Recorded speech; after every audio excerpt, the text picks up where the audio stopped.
So we are catching up, processing footage from our trip out west, which was last year. Here we are. We're just heading up towards Roseneath so that we can say hello and hasta la vista to Andre. Woo! Woo! Here we are. The puppies. The puppies have had. Come on, puppies. Oh, that's great.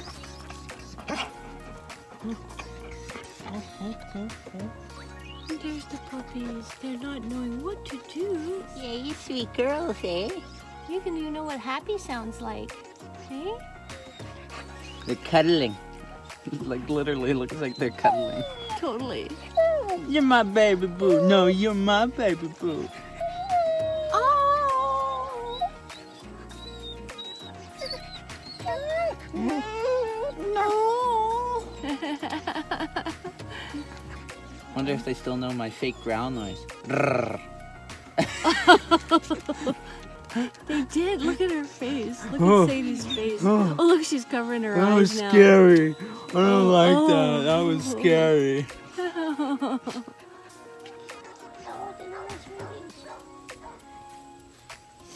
It's my baby. I gotta go to school. There they are, running around the van. And there, Andre. Andre's pulling out. Hi, Andre. Have a good day. Love you too. Oh man, it's so hard saying hasta la vista. You know, when it's gonna be maybe even a few months. Anyway, that's the chicken coop that I built. Andre honked and waved from the car. Yep. Kind of falling apart now because the 4x4s that I put in the ground have rotted. But this housed chickens. And see, I even cut with a jigsaw to make that little wonky, funky piece on the top there. Wow. And that hill was from the dirt that was excavated to put in the pool. Ah, the Northumberland Hills. Okay, ladies, we gotta hit the RODE. Where we are. We're at the cabin. Ah.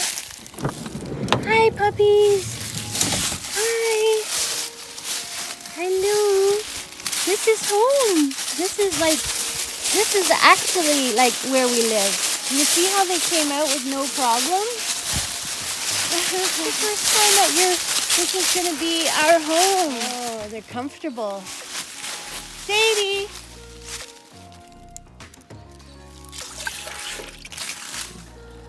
Hopefully there's no... There is a salamander in there. Oh my god.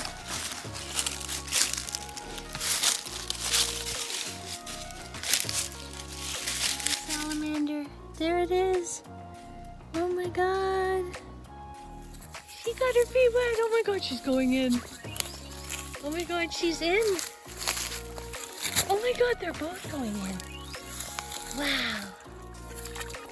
Jules would have never done that. Wow, look at this. They're seeing water for the first time. You guys. You're gonna go for an actual swim? They were jumping up and down and going crazy.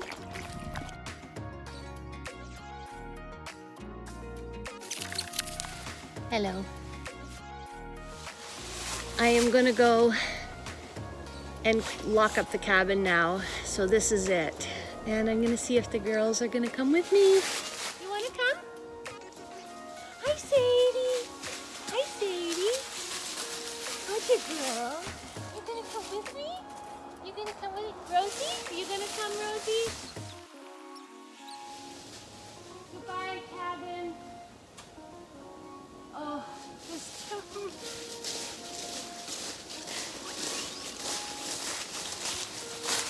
beautiful time of year, but my God, I'm sad. I'm sad to leave my love, Pete, and my son, and the little cabin. Not as much as the rest, but sad still. Yeah, such a beautiful time of year though. I'm in the spotlight, in the hot seat. Why would I leave my wonderful partner to go out west? Well, it was supposed to be temporary. It was supposed to be, again, a winter thing. My plan since selling my house in 2020 was to do summers in Ontario and winters out in BC in the RV near my daughter, Ontario, my son. I fell in love, and it changed everything, and it messed everything up in terms of my plans, you know, and I planned I had planned to transition from real estate into mortgages, but I had, you know, a very bad situation change all of that. Something where I ended up fighting to preserve my name, and it didn't work. So my plans for how I was going to make my living, you know, remotely through mortgages and, you know, marketing, and poof, up in smoke. And then, you know, falling in love with Pete, who was, you know, a very old, like, friend from the friend group back when I was 14 years old. Do you know he actually questioned me on my judgment for how I behaved when I was 14, the first time I went to a party and drank? He actually recently questioned my current... This is where I'm learning there's fundamental differences in how we think. His heart and soul is a beautiful, beautiful place. His mind, I don't know. Anyway, why would I leave? Because I didn't have a winter living setup in Ontario. I very much have a 3-season, you know, without some like really say like, cool, I'm gonna live off grid in the winter in a small cabin that's not insulated. I could get into that, you know, as a cool experiment, but I had to live everyday life, and I needed an income, obviously. And so to try and mesh, you know, needing an income with doing that kind of experiment, I mean, I did it at the end of March, very end of March. Yes, it was still dropping below freezing at nighttime, you know, and I did that, and I was driving to work at a job at Walmart, which was like 70 kilometers away. So, needless to say though, it wasn't like a simple thing that, oh, you know, I can just stay. And then with whatever it is, my interior makeup and my experience of living in the city where I find it hard to breathe, not just because everything, it's diesel, it's exhaust all the time. So yes, it does have an actual impact on my breathing, but also my peace of mind, like hugely, and my ability to breathe in, you know, kind of on a spiritual level. I can't breathe. It's just so packed with cars and people and noises all the time, and it just was never my place. And being in nature and close to nature is my place, where things make more sense. So I had to try and go somewhere where I could, I was trying to follow back to my plan, be near my daughter and my RV, and there's so many more opportunities for getting a job out here that's going to pay more than the minimum wage. So that was my other conundrum, really, was that there was no sort of easy, clear path of seeing how I would make more than minimum wage and, and get the hours.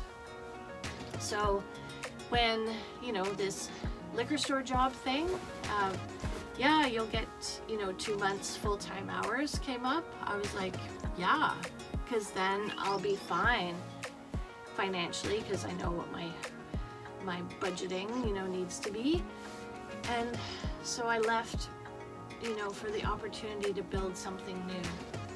And I've wanted to develop a trade, a whole new reinvent, life. I've been interested in being an RV technician now for a couple of years, and so that was in the back of my mind, is like, okay, I'll get settled, I'll go back and see Pete in January when the liquor store slows down. And it's just that the hours didn't happen, and even they were surprised about it. Sales are down. I guess the private liquor stores are, with their hours and like extended hours and all these things. It's just, I guess the BC liquor is having a hard time to make as much money as they used to make. So it is what it is. But I sort of saw this as a training period, kind of like when, one partner goes off to school because there's a program that they can't do it here, they have to do it there. There's the wind. Anyway, that's why I'm reporting to you now, November of 2024. Why would I leave, the situation? Why would I leave my cabin? And although I did think I would be back. That's the thing. I thought the job situation would be fine, and then I'd, come back and work some other silly job in the summer in Ontario. But I just became so destitute while I was here because I didn't make any money. I couldn't even get back if I wanted to. I couldn't get back. Anyway, so there you go. Well, the dogs are absolutely exhausted. I even went into the Shell station, and they did not budge. They did not make a sound. They did not look out the window for me. They are past